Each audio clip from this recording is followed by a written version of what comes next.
You've been told that because your property pool is very big or very small, you need to do something different from everything you've heard from others who've gone through it. Are you trying to decide whether you need to go to court or to accept an offer that to you doesn't feel fair based on the general information you've heard around the tracks? Well, then this episode is going to be perfect for you, because today we're going to be talking about how property settlement negotiations and decisions get treated differently depending on the size of the pool. The family law framework is always the same for everyone, but we're going to be talking about the differences and nuances of what you need to keep in mind or talk to your lawyer about before making decisions. Welcome, Mum. Hello, Laura. Hello, everyone. Hello, I'm Laura, divorced mother of 3, and I'm here with my mother, Lynette Galvin, with 35 years' experience in family law. You're listening to the Divorce Course podcast. Through our candid discussions, we hope to help you through your divorce or de facto separation.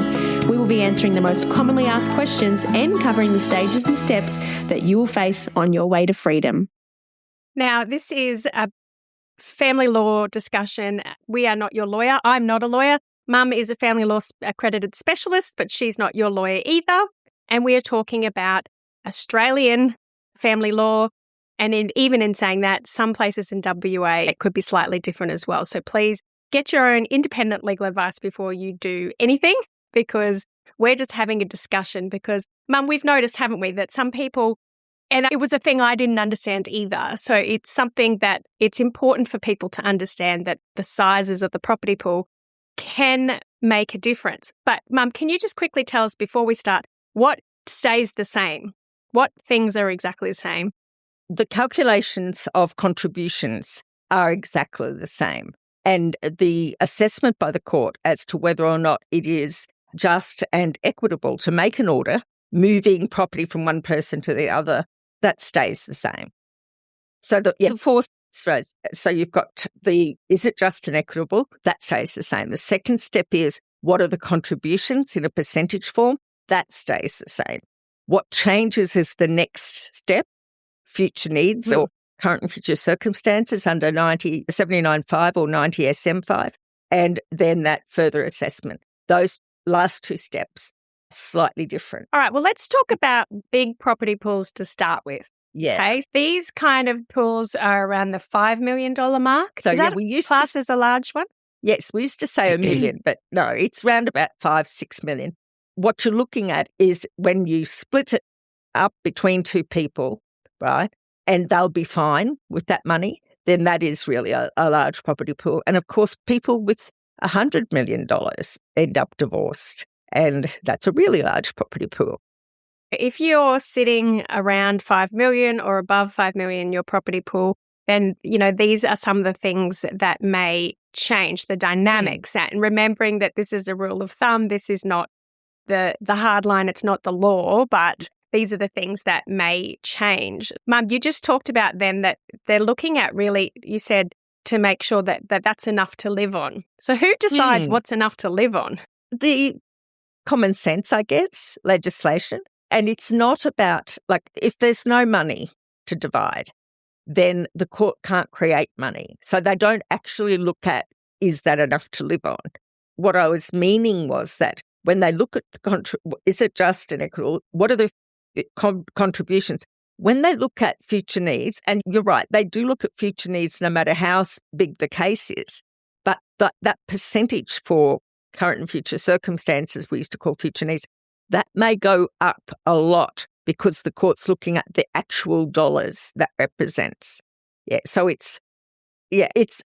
I guess it's, sometimes the judges have to just use their understanding of the way the world works. For instance, if we had a $20 million property pool and you and I were in court arguing over it, husband or wife or partners, and the court said, look, you know what, I'm going to split it on contributions, 50-50. So the court would say, okay, if you get half each, say, because your contributions were equal, then they run the third rule over it. And they go, will they be okay 10 years from now? Will each of them be roughly at the same standard? And the consistent answer really has been, really, dollars. You should be able to invest in shares or get a house or several houses, so you'll be okay in the future. We don't need to make an adjustment between you both on account of current and future circumstances.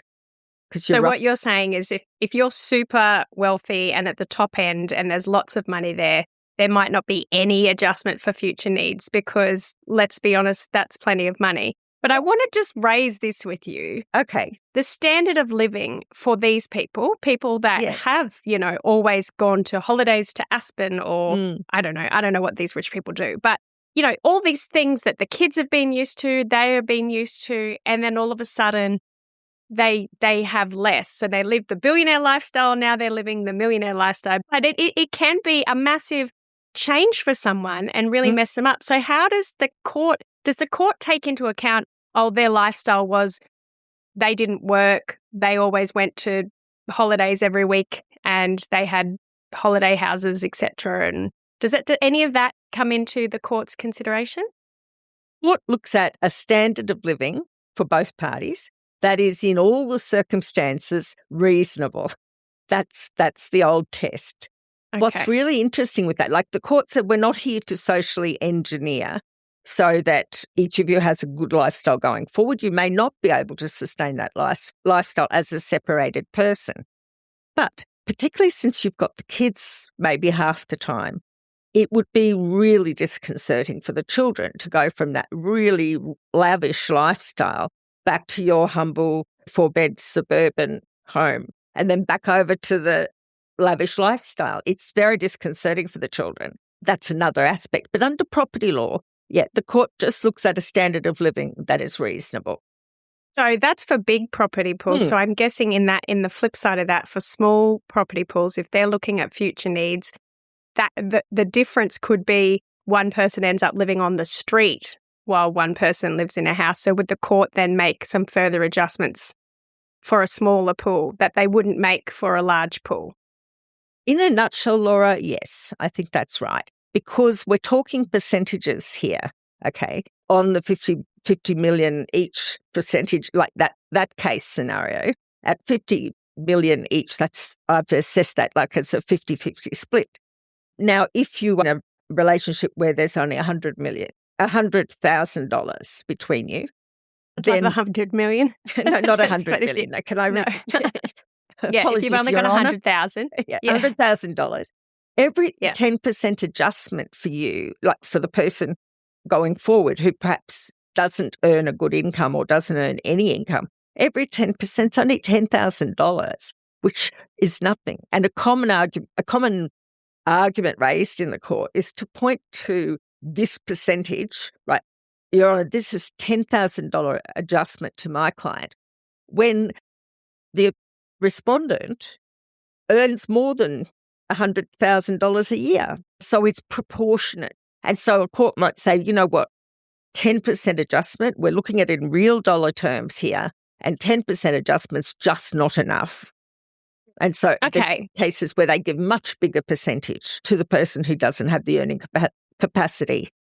People who have small property pools, when they talk to people who have large property pools and they say, well, I've got 80%, 20% split and I got 80%. Yes. And they'd be thinking, well, why can't I get 80%? I've got 4 kids. I haven't worked. I haven't got a job. Yeah.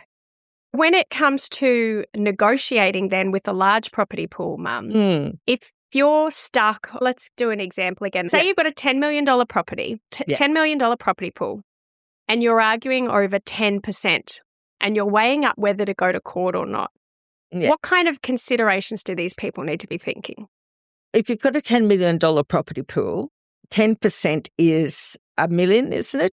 And what did you say, 1% would be $100,000. And that is worth arguing over because it's almost worth going to court over if you can't get an adjustment because you might not spend that much in a court case. So when the stakes are very high, when 1% is a very high number, people have to be very thoughtful over their negotiations and their compromises. So what you're saying is if anyone's listening today, if you're listening today and you guys are stuck by a certain amount of percentage, what you need to be thinking is what is that percentage worth? Yep. What's the dollar value of that percentage? And then have a look at how much money it's going to cost to go to court and how much money it's going to cost to continue the fight and weigh up whether or not it's worth continuing the fight. Mum, you're saying in large property pools, If you're fighting over 1%, but that's $1 million, or you're fighting over 10%, and that's, a couple of million, then it's worth probably the fight if you think it is. But in a smaller property pool, let's look at a small property pool. Say they've only got 100,000 in their property pool. Fighting over 1% would be $1,000, and fighting over 10% would be $10,000. So if you're stuck on 10% negotiating of a $100,000 property pool, you are negotiating over $10,000. And if you go to mediation with paid lawyers and a barrister, or if you go to court, that $10,000 is going to disappear anyway. In a very short order. I see you've inherited my mathematics skill, Laura. I suck at math. But and you know what? I'm just being completely clear and honest here, and we're going to get to the small property pool in a minute. But I'm not a numbers person. Lawyers are not numbers people, usually, especially not family lawyers. Yeah. And I was going through my divorce with my feelings and what I felt was fair and what I needed to feel good and to be able to move forward without regretting things. But in hindsight, I could have looked at the numbers, actually looked at what percentages we were negotiating in dollar terms, and then put that into my feelings matrix of decision making. And it could have made things easier or clearer or better. So I think for anyone who's listening today who's not a numbers person, this is your little ding, ding reminder to go and sit down and go, okay, we're negotiating 10% of our property pool. What is that in a dollar amount? And how much am I willing to sacrifice of the property pool to get that dollar amount? You know what else I need to say is that don't forget superannuation in all of this. Because if you're going to get your additional 10%, so $10,000, and you're going to get it in the form of superannuation, then that's, for most of us, or most of you guys, it's a long time till you can touch that. So there is that last element of just and equitable. And so a court might say, in a smaller money case, if someone's on a comfortable salary and the other person isn't, say, the court may say, you know what, we're going to give the person who's struggling more of the real cash. And because they might be able to use that to get the kids into a home or to improve their lifestyle and improve their finances. So you're saying don't just look at the percentage that you're stuck on and the dollar value. Also look at, could you negotiate getting more of the cash instead of the super or vice versa to kind of move things along? I think that's important to note because I've heard of some people whose exes just want to give them the super. And they're like, well, I can't live on that. I can't even touch it for another 30 years. That's important. All right, let's get to the small pool because I know most people listening will be like, we need to hear the small pool, Laura. Okay, sorry, guys. All right, so let's talk about this.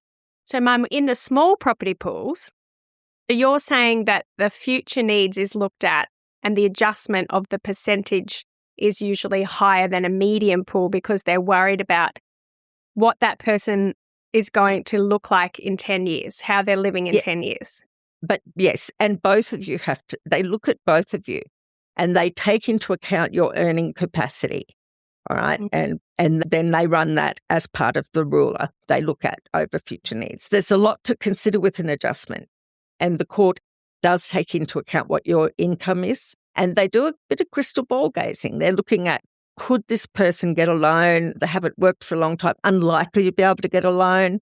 But if they get some cash, then they could probably get into a home. And if the other person's on a really high salary and they've got a massive super, they might not feel the need to give that other person as much cash.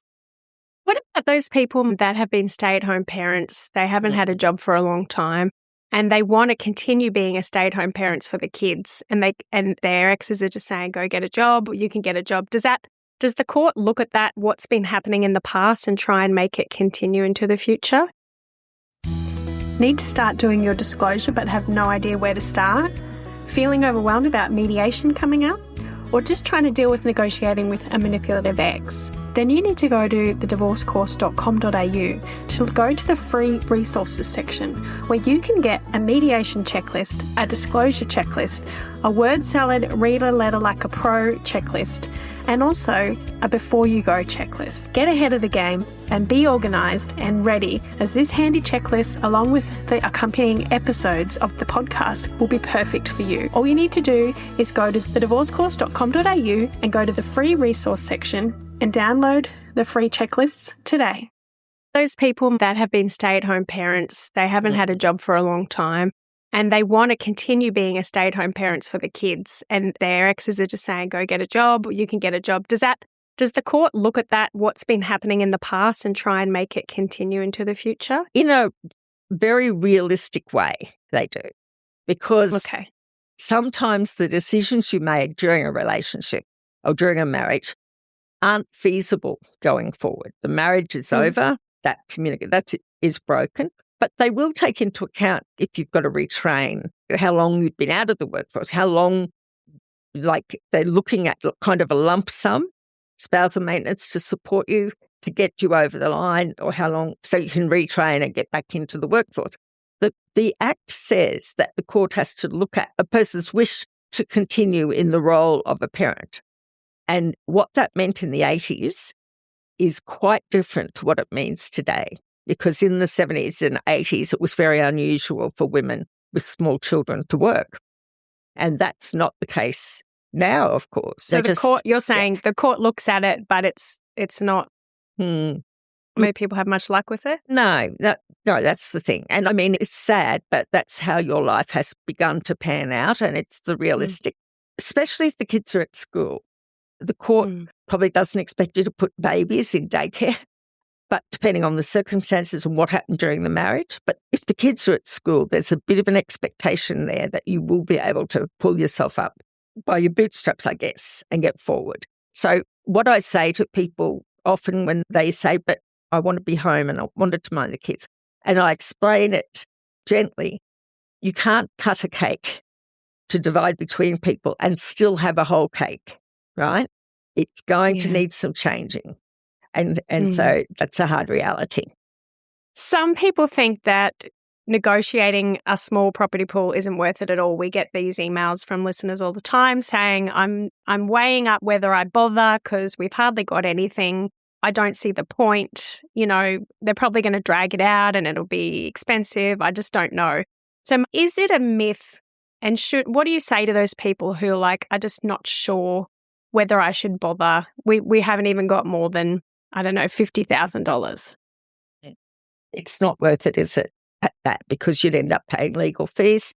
Sometimes have a look at where it sits. Is that 50 in a joint account? Can you have half each? You should get much more.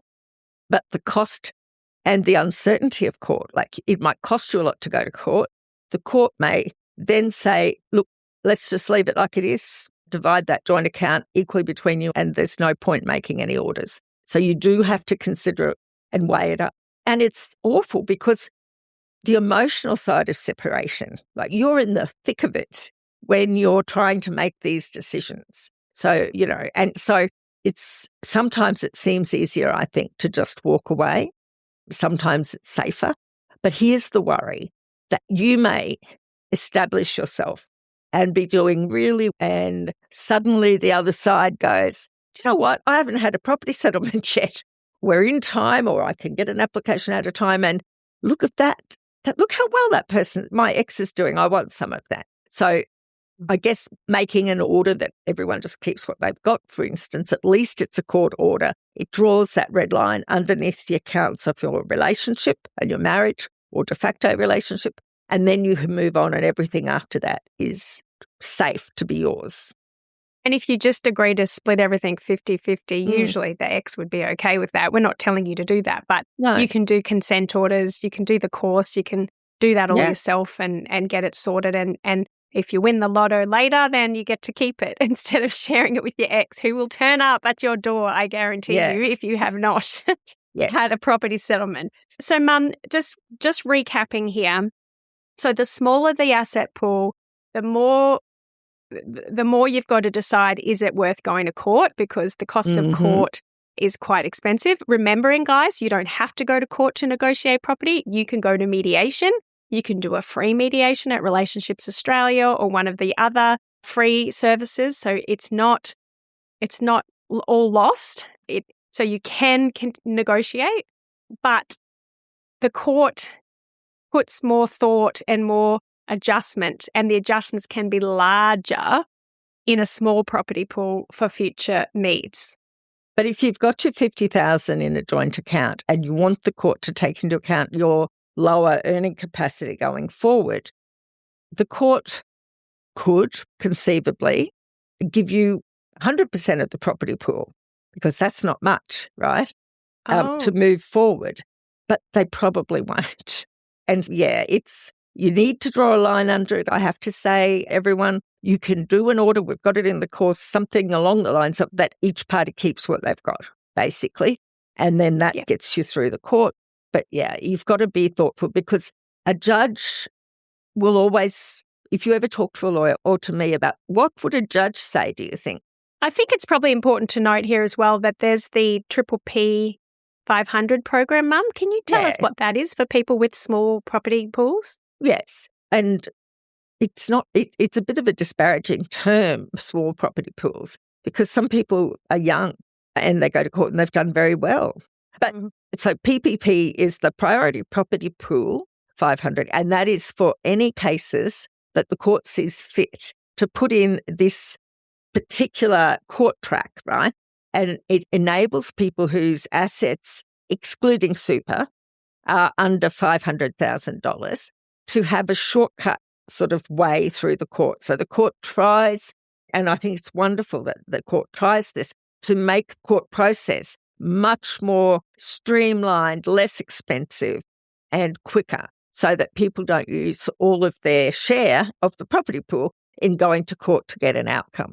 Because some people have to go to court, Laura, even if there's only, say, $50,000 equity in something, but the other person won't sell the house, for instance. You might have to go to court to get that done. And so the court looks after them. So you might have to go to court because your ex is being a poop head. You're not arguing over percentages, but something needs to happen with the house or whatever. So, Mum, the definition of a small property pool, according to the court, I guess, would be under $500,000. Excluding super, under $500,000, but not counting your super. So if you've got $500,000 in assets or $400,000 in cash and $300,000 in super, you still are eligible to go in the priority property pool. Okay. Now, if you've got a normal, general size property pool, guys, that the future needs and contributions and all of that is looked at. But again, we're just trying to point out to you really that big pools, they make less adjustment for future needs, and they're looking at whether you'll be comfortable. And let's face it, anyone with a couple of million is definitely going to be comfortable. I know, though, that I do speak to people and they think it's unfair because, they've been accustomed to a certain life. Their kids have been accustomed to a certain life. So that is hard to get your head around. I understand that. And then for small property pools, guys, we're remembering that your future needs, the adjustments might be huge. As Mum said, if you did go to court, the judge might just give you 100% because sometimes, they're looking at how you're going to be living in the next 10 years. When it comes to your normal size property pool, just follow the same rules that we've talked about before. Mum, are there any... So we've got an episode about should I settle or should I go to court? And I think anyone listening today who's wondering about that, please go listen to that episode because we've got 10 questions that you should ask yourself. And I think that would be really a good episode to listen to. But just make sure you add in that question about your big pool or if it's a small pool and having a look at those slight twigs that need to happen. You make meaningful adjustments. They've got to look at it in real terms. What's it going to mean for you or the other? I guess when people ask us, is there an algorithm? Is there a formula? And Mum, you always say no. And this is the reason, one of the reasons why, because the judge has to look at each person's individual circumstances and their future from now and adjust accordingly. So, Mum, this was a shorty and a quickie just to kind of get it out there so everyone goes, oh, okay, there's a little bit of difference there. Could you tell me what you would embroider on a cushion? show me the money. Mum. Okay. Oh, for the big Because- pool, hell yeah. Yeah, but if also, anyone- Razzie, for the small pool, I want people to think about dollars. And it saddens me when people, obviously you would, they start off with 50-50 or 60-40 or whatever, and they can agree on that. Yes, I agree. And then they spend 2 or 3 years arguing over what that actually means. So I'd like people to have a look at what that actually means to you. And can you live on it? And maybe do a table of different percentages and different outcomes. And then ask yourself if it's worth the stress of arguing for those extra bits. So I think show me the money. Although it sounds crass, it will remind our listeners as they sit down on their comfy cushion to actually look at the outcome, not the percentages, but the dollars. And I also just want to put in here, I remember being in mediation, negotiating a percentage and trying to figure out, is that something I can live on? And then I was literally dividing the number by the number of years I had left to live, thinking that I would never be able to earn money or get a job or I just assumed my life would stay exactly the same. And I couldn't have imagined it then. But I want you guys to know you are capable and you don't know what's around the corner. Things can happen. You can get a new job. I've heard of people who are doing in our membership who are doing studies to become teachers, nurses, just your whole next chapter is going to be a whole new world. I'm not saying count on it, but if your little heart is beating and breaking when you look at these numbers going, how the heck am I going to live moving forwards with this? Just don't assume that everything else is going to stay the same, because you will grow, you will change, and you will find a way. I just know it. I trust you. Will. Yes. All right. So, Mum, we will see you next week. Thank you so much for helping us today. And one more thing, guys. There is another episode called Property, Why you shouldn't negotiate percentages. Yes. Go and listen to that episode, because it's a little bit about what Mum just talked about then, where people, they go, let's do 50-50. And then, like Mum said, they argue for the next 5 years about what 50-50 is equal to when you do the property pool, and all the dollar values. They change how much things are based on whether it's on your side or their side. So if it's on your side, they'll say, oh, that's worth way more than you're saying it is. And if it's on their side, they say it's worth nothing. So that's what happens. So go and listen to that episode. We give you some really good strategies, but just a tiny mini episode for you guys to digest if you've got a big property pool or a small one. All right. Thank you, Mum, for your time, and we'll see you next week. No worries, Laura. Bye, everyone. If you found this podcast helpful, we'd love it if you could rate, review and subscribe. By doing so, you are spreading the word to help someone else just like you. Lynn would like to remind you that this podcast is general advice only, and you should always get legal advice in relation to your particular situation. And remember that the Australian laws may have changed since recording.